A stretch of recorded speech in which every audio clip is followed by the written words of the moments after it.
President Donald Trump ਹੋਣਾ ਨੇ ਜਿਹੜਾ ਐਮਰਜੈਂਸੀ ਡੈਕਲੇਰੇਸ਼ਨ ਸੀ ਕੈਲੀਫੋਰਨੀਆ ਦਾ ਜਿਹੜਾ ਇੱਕ ਕੈਮੀਕਲ ਲੀਕ ਹੋਇਆ ਸੀ ਔਰੇਂਜ ਕਾਉਂਟੀ ਦੇ ਵਿੱਚ, ਉਸ ਨੂੰ ਅਪਰੂਵ ਕਰ ਦਿੱਤਾ ਹੈਗਾ। ਹਾਲਾਂਕਿ ਇਹ ਕਿਹਾ ਗਿਆ ਹੈਗਾ ਕਿ ਹੁਣ ਉਹਦਾ ਖਤਰਾ ਨਹੀਂ ਹੈਗਾ।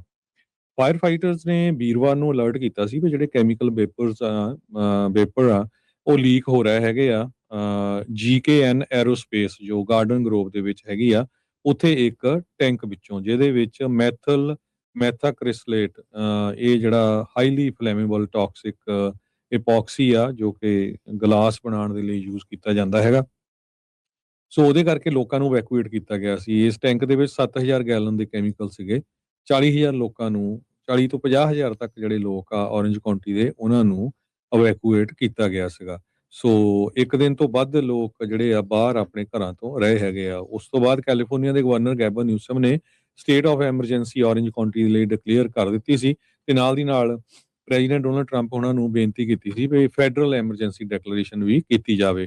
ਔਰੇਂਜ ਕਾਉਂਟੀ ਦੇ ਡਿਸਟ੍ਰਿਕਟ ਅਟਾਰਨੀ ਟੌਡ ਸਪਿਟਜ਼ਰ ਜੋ ਆ ਉਹਨਾਂ ਨੇ GKN ਐਰੋਸਪੇਸ ਦੀ ਇਨਵੈਸਟੀਗੇਸ਼ਨ ਸ਼ੁਰੂ ਕਰ ਦਿੱਤੀ ਹੈਗੀ ਆ। ਔਰੇਂਜ ਕਾਉਂਟੀ ਦੇ ਸਕੂਲ ਡਿਸਟ੍ਰਿਕਟਸ ਜਿਹੜੇ ਇਸ ਇਵੈਕੂਏਸ਼ਨ ਏਰੀਏ ਦੇ ਵਿੱਚ ਹੈਗੇ ਆ ਉਹ ਹੁਣ ਮੋਰਲੇ ਵੀਕ ਜਿਹੜੇ ਆ ਇਸ ਵੀਕ ਖੁੱਲਣ ਜਾ ਰਹੇ ਹੈਗੇ ਆ। Garden Grove school unified school districts ਨੇ ਅਨਾਉਂਸ ਕੀਤਾ ਹੈ ਤੇ ਵੀ ਹਜੇ ਅਸੀਂ ਡਿਸਟੈਂਟ ਜਿਹੜੀ ਡਿਸਟੈਂਸ ਲਰਨਿੰਗ ਆ ਉਹਦੇ ਉੱਤੇ ਫੋਕਸ ਰੱਖਾਂਗੇ। ਸੋ ਕਈ ਸਕੂਲ ਖੁੱਲਣ ਜਾ ਰਹੇ ਆ, ਕਈ ਹਜੇ ਵੀ ਬੰਦ ਹੈਗੇ ਆ। ਸੋ ਔਰੇਂਜ ਕਾਉਂਟੀ ਨੇ ਜੋ ਫਾਇਰ ਅਥਾਰਟੀ ਆ ਉਹਨਾਂ ਨੇ evacuation zone California chemical leak ਜਿੱਥੇ ਹੋਇਆ ਆ ਉਹਨੂੰ ਰੀਅਵੈਲੂਏਟ ਕੀਤਾ ਹੈ। ਜੀ ਬਿਲਕੁਲ। ਸੋ ਇਹ ਜਿਹੜਾ ਹਰਜੋਤ ਸਿੰਘ ਜੀ ਵੇਪਰ ਬਣ ਕੇ ਲੀਕ ਹੋਣਾ ਸ਼ੁਰੂ ਹੋਇਆ ਫਿਰ ਹੀ ਇਹ ਸਾਰਾ ਕੁਛ ਵਾਪਰਿਆ ਸੀਗਾ।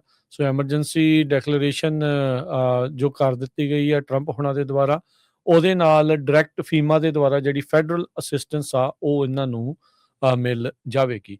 ਉਧਰ ਅਟਾਰਨੀ ਜਨਰਲ ਰੌਬ ਮੌਂਟਾ ਉਹਨਾਂ ਨੇ ਚੇਤਾਵਨੀ ਦੇ ਦਿੱਤੀ ਆ, ਕਹਿੰਦੇ ਵੀ ਗਾਰਡਨ ਗਰੋਵ ਦੇ ਵਿੱਚ ਇਸ ਕੈਮੀਕਲ ਇਨਸੀਡੈਂਟ ਤੋਂ ਬਾਅਦ ਜੇ ਕਿਸੇ ਕੰਪਨੀ ਨੇ ਪ੍ਰਾਈਸ ਗੋਜਿੰਗ ਕੀਤੀ ਤਾਂ ਅਸੀਂ ਫਿਰ ਉਹਨਾਂ ਦੇ ਖਿਲਾਫ ਐਕਸ਼ਨ ਜਿਹੜੇ ਉਹ ਲਵਾਂਗੇ। ਉਹਨਾਂ ਨੇ ਕਿਹਾ ਵੀ ਪ੍ਰਾਈਸ ਗੋਜਿੰਗ ਇਲੀਗਲ ਆ ਤੇ ਸਟੇਟ ਆਫ ਐਮਰਜੈਂਸੀ ਲਾਜ਼ ਦੇ ਅੰਡਰ ਇਹ ਇਲੀਗਲ ਬਣਦੀ ਆ ਤੇ ਇਹ ਜਿਹੜਾ ਕੰਮ ਤੁਸੀਂ ਨਾ ਕਰਿਓ।